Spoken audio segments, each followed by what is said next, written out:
Querido Folena, infelizmente uma notícia dessa, e a gente empenha aqui todo o nosso carinho, todo o nosso sentimento para essas duas figuras que são fundamentais para o país, né? Eugênia Gonzaga e Luiz Nassif.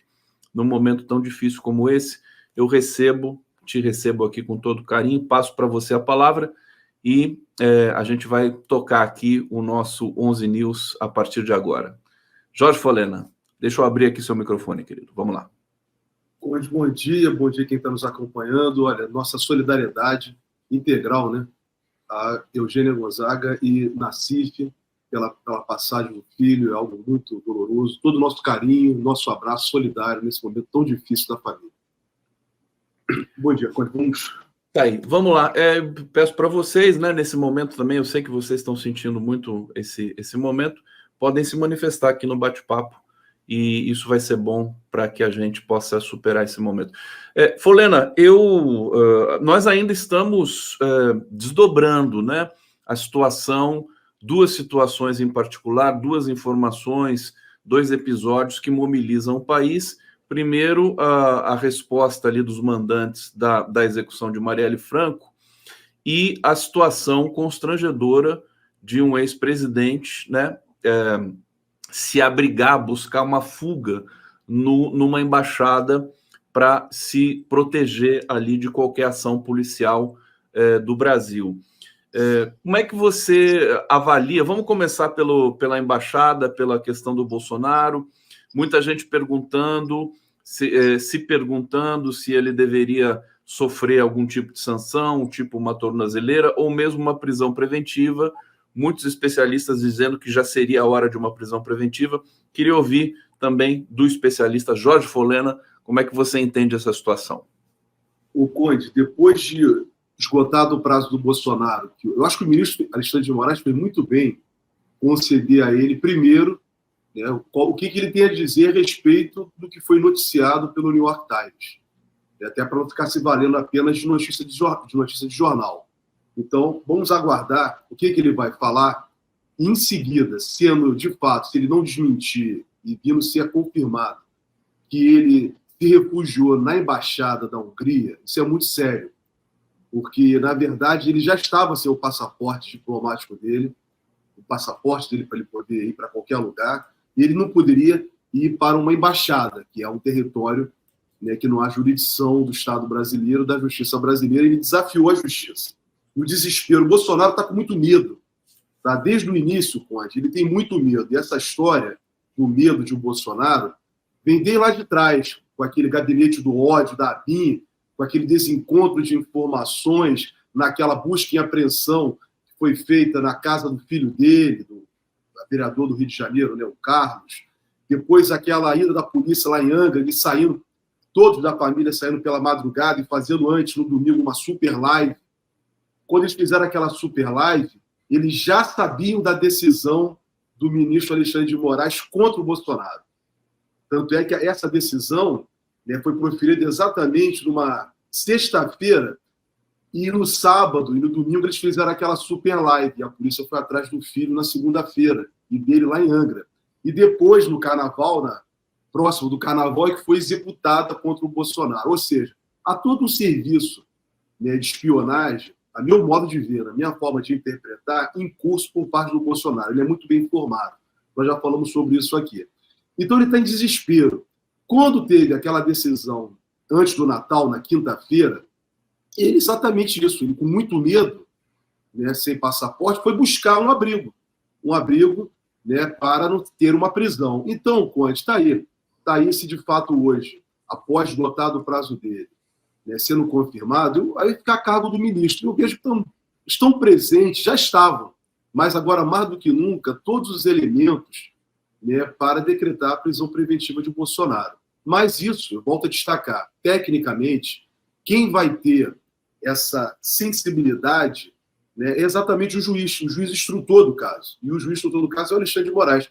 Que os requisitos previstos na lei estão presentes, estão. Ele que vai saber o momento certo, né, diante com as autoridades que estão fazendo a investigação, no caso a Polícia Federal e o Ministério Público Federal que está fazendo o acompanhamento. Então eles têm o time disso. eles estão acompanhando. Então, se eles acharem que agora é a hora de decretar a prisão ou outras medidas cautelares, por exemplo, a prisão do passaporte é uma medida cautelar. Ele não se comunicar com aquelas pessoas que estão relacionadas naquela decisão, né, do Alexandre de Moraes, todos aqueles, Braga Neto, Teófilo, todos eles que foram ali, o ex-comandante da Marinha, também uma medida cautelar. Então, se eles acharem que tem que ter outras medidas cautelares e até a mesma prisão, o ministro vai saber. O que eu tenho, Conde, quero destacar, isso passa pelo caso de Marielle, independentemente da questão, do fato que você venha colocar, eu vejo que são 3 fatos que ocorreram sucessivamente. Veja, o vazamento do áudio do Mauro Cid, a prisão do Mauro Cid, em seguida, a prisão, o encaminhamento no domingo, a prisão dos irmãos Brazão, com relação ao caso de Marielle, e também agora o caso da embaixada do refúgio, sendo divulgado pelo New York Times, né, do refúgio de Bolsonaro na embaixada da Hungria. Tudo isso, tudo ao mesmo tempo. E tudo em torno de personagens em comum. Porque eu não quero tirar o Bolsonaro do caso da Marielle, porque há um envolvimento político da família Brazão com o bolsonarismo, né? Eles também apoiaram o reduto da milícia em Jacarepaguá. Não estou dizendo, também não quero dizer com isso que os Brazões sejam os mandantes ou não. O que eu quero destacar com tudo isso é que nós temos que ter também um certo cuidado para evitar exatamente o serviço de desinformação, para se criar confusões e tentar desmoralizar, desacreditar todo o trabalho que está sendo feito no Brasil para desmantelar a ação golpista. E nessa ação golpista passa exatamente, né, a morte, o assassinato de Marielle, de Anderson, e a tentativa de assassinato da Fernanda, que era assessora dele. Então, tudo isso está no mesmo caminho, inclusive a intervenção no Rio de Janeiro, o indiciado Braga Neto. Então, tudo isso está no mesmo barco. Mauro Cid. Então, o que eu procuro destacar para o campo democrático, popular e progressista é que nós temos que ter cuidado exatamente porque interessa criar um quadro de desmoralização. E quero destacar também, Conde, que já tem provas, né? Inclusive consta, né, um daqueles depoimentos que veio a público, nesse caso do 8 de janeiro, há um tenente-coronel do serviço, batalhão de psicologia, ou seja, do serviço de contra-informação do Exército, envolvido nisso. Então, eu quero chamar a atenção de todos, quer dizer, essa pessoa está sendo investigada. Então, é todo um sistema. Além disso, o delegado Ramage também é um investigado. E sobre ele pesam acusações de uma BIM paralela, mesmo depois do fim do governo de Bolsonaro. Então, eu tenho muita cautela, tá, para preservar as autoridades que estão fazendo a investigação. Nós temos que dar, nesse momento, o país, a sociedade brasileira tem que dar tranquilidade para as autoridades policiais, o Ministério Público e o Poder Judiciário, representado pelo juiz relator Alexandre de Moraes, a tranquilidade para conduzir o caso. Até porque, no caso da investigação sobre os mandantes do assassinato de Marielle e a investigação geral, ela foi obstruída durante todos os 5 anos, né, em que se teve, na verdade, ali um teatro, né, de operações ali, e eu quero falar com você sobre isso também na sequência, Folena, mas já que você falou do caso do Bolsonaro, do Alexandre de Moraes, a informação que a gente tem também é que o Alexandre de Moraes está muito sereno e tranquilo com relação à necessidade de penalizar o Bolsonaro nesse episódio da embaixada, talvez porque assim ele tem a segurança de que há tantas provas e tanta investigação ali consistente da Polícia Federal que ele não precisa digamos, se apressar, né? É uma coisa tranquila. Você percebe essa situação também? Percebo, Conde. Eu tenho falado isso contigo toda semana. O destino de Bolsonaro, a meu juízo, o destino de Bolsonaro, de Braga Neto, Mauro Cid, até do Heleno, esses, para mim, tá, o comandante da Marinha, o destino deles, para mim, já está traçado. Porque as provas já existentes, já que a Polícia Federal tem, e que já vieram a público, o importante foi isso, foi tirar o segredo dessas investigações do 8 de janeiro contra o Bolsonaro e contra todas essas pessoas. Porque a sociedade pôde tomar conhecimento do que está se passando, para evitar exatamente os boatos. Né? Porque o boato é que gera contra-informação.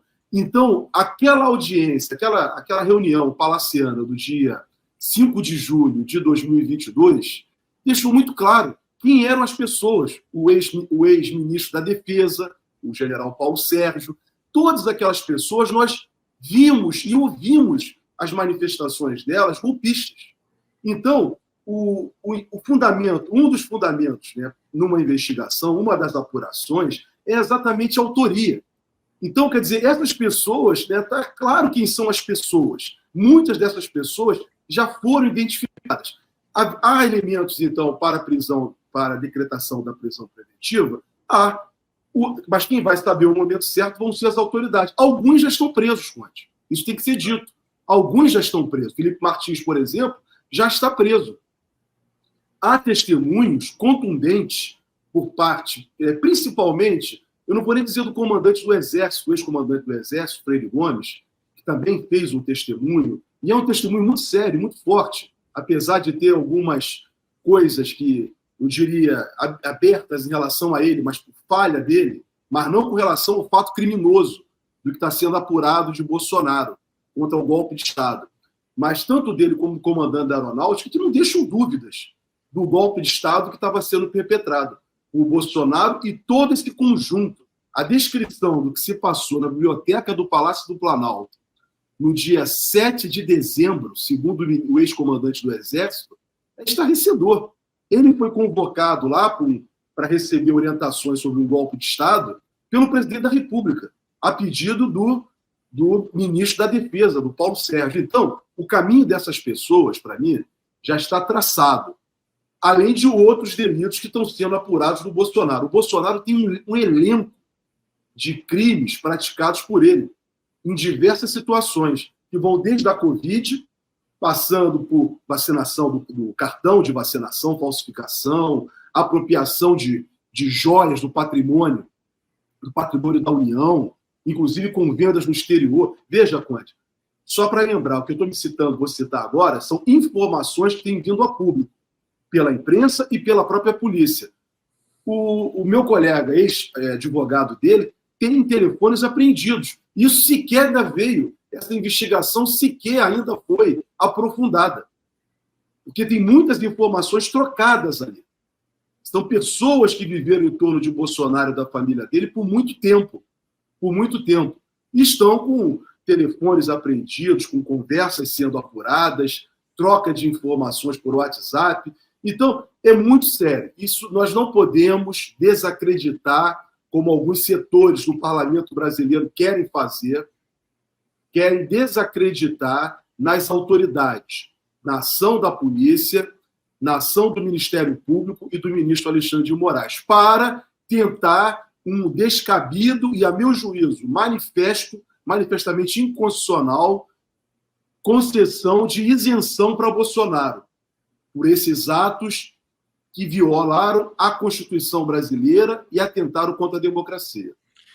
Tá aí o Jorge Folena aqui no 11 News. Daqui a pouco eu vou para o bate-papo aqui para trazer comentários de vocês aqui, agradecendo já o engajamento e a audiência fantástica que vocês sempre nos proporcionam.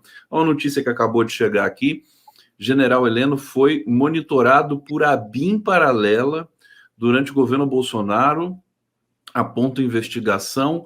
A vigilância teria sido feita por meio do software espião First Mile. Defesa do ex-ministro e agência não quiseram comentar. Você vê, a gente vai ter até essas notícias agora, até essas informações de que o governo Bolsonaro se espionou a si próprio, né? Nessa rede de intrigas que foi montada ali. Folena, uma questão importante que um internauta está levantando aqui, o Celso Nágio da Silva, tem por mim que Bolsonaro tem entregue na embaixada documentos que o comprometeria se mantivesse consigo. É uma pergunta que a gente não se fez realmente, né? Se o Bolsonaro levou material para a embaixada, é um material que não vai poder ser recuperado, porque as autoridades brasileiras não podem entrar na embaixada da Hungria. E vamos lembrar que a Hungria é presidida por um primeiro-ministro, né, o Viktor Orbán, que é igual ao Bolsonaro, quer dizer, um sujeito golpista, violento, etc, etc. O que você pensa a respeito disso, Folena? Você acha que é uma pergunta relevante para a gente fazer? Claro que é relevante, não só isso, como outras coisas mais ele pode ter levado. Pode ter feito um montão de recebido pessoas ali, da mesma forma que ele chegou de uma forma escondida. Ele recebeu uma pessoa lá. Pode ter recebido diversas pessoas de forma escondida, pode ter levado documentos, pode dali ter feito relações, contatos internacionais, ou até contatos internos por meio de outras pessoas. Aí, nesse momento, o Bolsonaro abriu caminho para que se possa especular tudo isso, de modo a justificar para as autoridades a prisão preventiva dele. Agora, quem se comportou muito mal, Conde, exatamente no campo das relações internacionais, foi o governo da Hungria. Nas relações diplomáticas, é inadmissível isso que foi feito. Por quê? Eles sabiam que o Bolsonaro já estava sob investigação e foram acolher o Bolsonaro logo na embaixada da Hungria.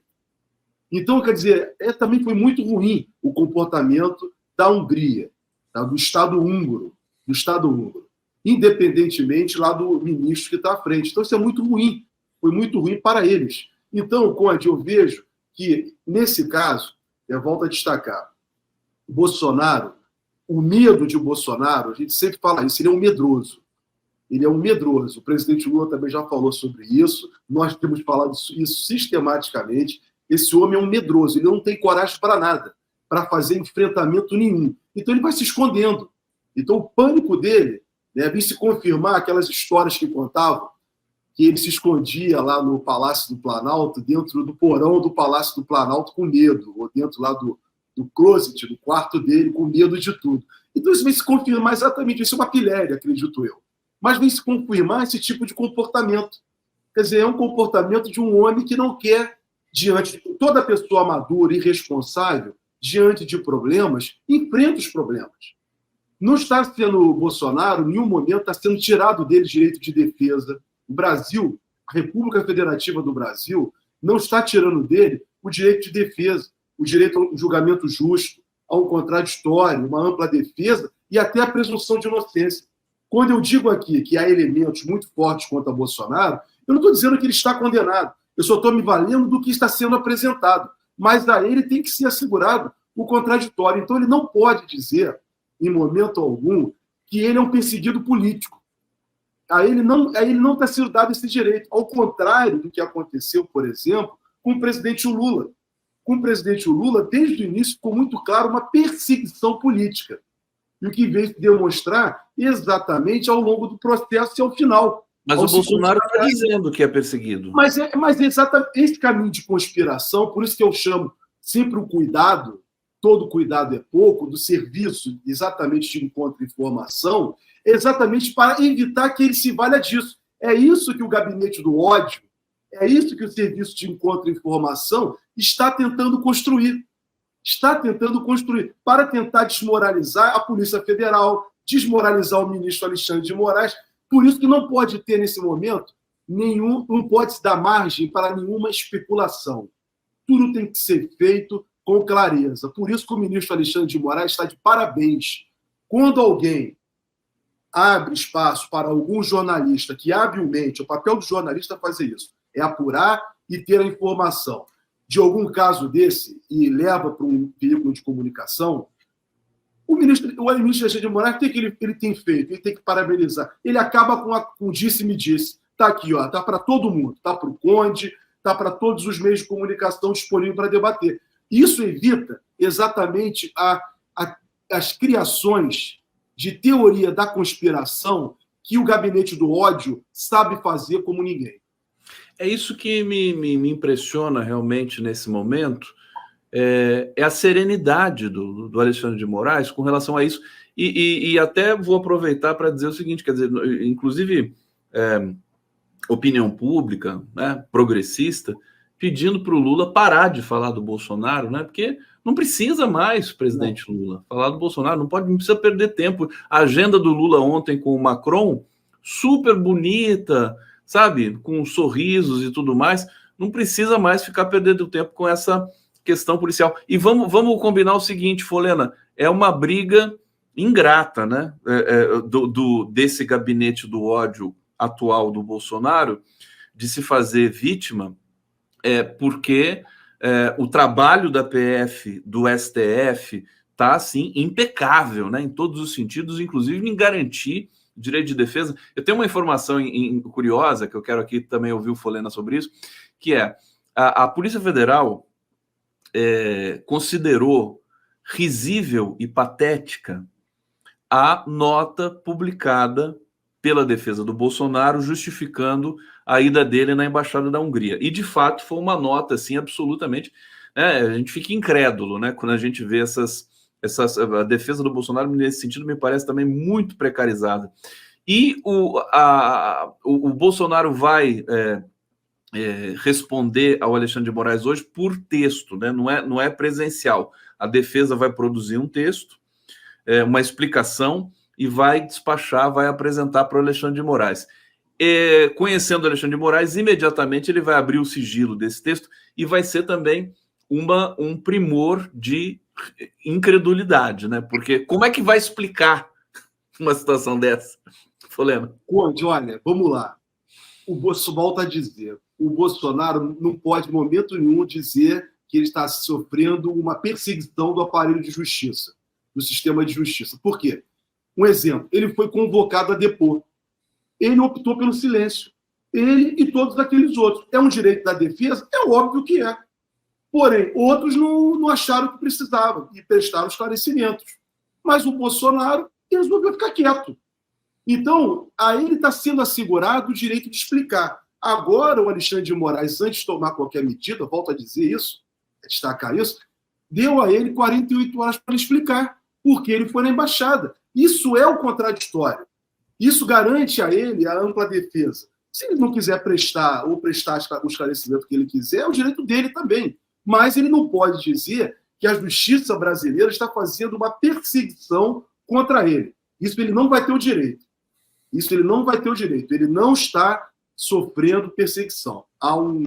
O aparelho, né, de justiça brasileiro, composto pela polícia, pelo Ministério Público e pelo Poder Judiciário, esse caso está no Supremo Tribunal Federal, está segurando transparência do caso para todo mundo. É óbvio que ele quer transformar uma questão jurídica, que é o indiciamento dele, o envolvimento dele numa sucessão de crimes gravíssimos contra a democracia, crimes gravíssimos contra o patrimônio público brasileiro, crimes gravíssimos, inclusive, contra a vida das pessoas. Eu quero dizer que o caso de falsificação do cartão de vacinação é a demonstração de que muitas pessoas morreram por culpa dele, que não se vacinou e depois fraudou o cartão. Então, ele não vai poder dizer que não está sendo a ele assegurado a defesa. Ao contrário, a defesa está sendo assegurada com calma, com tranquilidade. Então, não vem amanhã dizer... Né? Então, ele tá politizando algo que é jurídico. Então, a parte jurídica, a parte legal, a parte processual, né, o devido processo legal, está sendo garantido a ele. Então, é ele que quer politizar com o grupo dele para tentar, volto a dizer, Conde, qualquer anistia para crimes que atentam contra o Estado democrático de direito, contra a democracia, é inconstitucional, porque esses delitos eles atentaram contra a própria Constituição. Não tem base para se anistiar uma tentativa de golpe de Estado, uma tentativa de abolição do Estado democrático de direito, como eles fizeram, porque é uma anistia, o Congresso ter esse poder? Tem, mas não nesse caso. Isso vai ser totalmente questionável sob o aspecto constitucional, porque é atentar contra a própria Constituição. Jorge, vou lendo aqui, deixa eu ir para o bate-papo, trazer com vocês aqui os comentários, a participação e engajamento do nosso público, aumentando aqui o nosso box. Primeiro, receber aqui muitas mensagens de solidariedade à família Nassif, à família da Eugênia. Eu, em nome de todas as mensagens que a gente recebeu, vou trazer aqui a Clotilde Bernal. Meus sentimentos e abraço carinhoso em Eugênia e Luiz Nassif, força nesse momento tão triste. Josilene Andolfato, meus sentimentos, Nassif e Eugênia, que Deus esteja com vocês e os conforte. Muito obrigado, então, fica aqui registrado. Norma Serra, doutor Folena, por que o nominável não está sendo monitorado? Como ele foi parar numa embaixada por 2 dias? Não há falha no serviço de segurança? Olha, não vai dar nem tempo da gente responder isso aqui, porque hoje a gente tem até hoje é um programa especial, a gente está na semana especial, Ditadura Nunca Mais, mas prometo que a gente eu vou encaminhar para o Folena pode rapidamente perpassar por isso aqui, porque eu vou devolver para ele rapidamente aqui para fazer um convite a vocês de um evento importante que vai acontecer no 1º de abril. Thelma Gonzaga, bom dia, a Embaixada da Hungria tem telefone impedido de ser aberto sigilo, pois Bolsonaro pode ter se comunicado com pessoas que não podia pela cautelar. Quer dizer, tem tantos detalhes, né? Deixa eu pedir para a Maíra Goulart abrir a câmera, querida Maíra, para eu colocar você aqui no nosso mosaico, na nossa tela, para já você ficar aqui na espera. Tudo bom com você, querida? Seja bem-vinda, viu? Eu sempre fico aqui nessa coisa que eu não consigo me centralizar. Falta centro nesse... Não, mas você, assim, coloca na tela, já centraliza bonitinho. Deixa eu trazer aqui a programação. Folena, explica pra gente o que vai acontecer, qual é o evento, tá aqui, ó. Lembrar para não esquecer e jamais repetir, 60 anos do golpe de 64, violação à democracia. Faz o convite e eu vou divulgar ao longo do programa e ao longo da semana também aqui. Conde, olha, convido a todos, Maíra também está aí conosco, todos para no dia 1º de abril, das 13 às 18 horas, na Ordem dos Advogados do Estado do Rio de Janeiro, que fica na Avenida Marechal Câmara, 150, no 4º andar, é o plenário Evandro Luiz e Silva. Nós estamos mais uma tarde de resistência democrática, em defesa da democracia contra o golpe de 64. Então nós vamos estar ali naquela oportunidade, rememorando o golpe. Para quê? Para que nunca mais se repita. Então nós vamos ter, na primeira parte, uma peça teatral do Grupo Tuca, né? O diretor Ali Haddad, eles vão apresentar a peça Recordar e Acordar. E, em seguida, a peça, nós vamos ter mesas refletindo o que foi o golpe de 64. Então, é uma oportunidade, a entrada é livre. Também fica o convite que o evento vai ser transmitido também pela TV da OAB do Rio de Janeiro, mas também gostaríamos de recebê-los todos lá na Ordem dos Advogados do Brasil para estarmos juntos, exatamente nessa defesa da democracia, para que nós nunca mais tenhamos, como tentaram fazer agora no 8 de janeiro. Então, dia 1º de abril, de 13 às 18 horas, na OAB do Rio de Janeiro. Esse evento está sendo organizado pela Comissão de Justiça de Transição e Memória da OAB do Rio de Janeiro, junto com a OAB do Rio de Janeiro.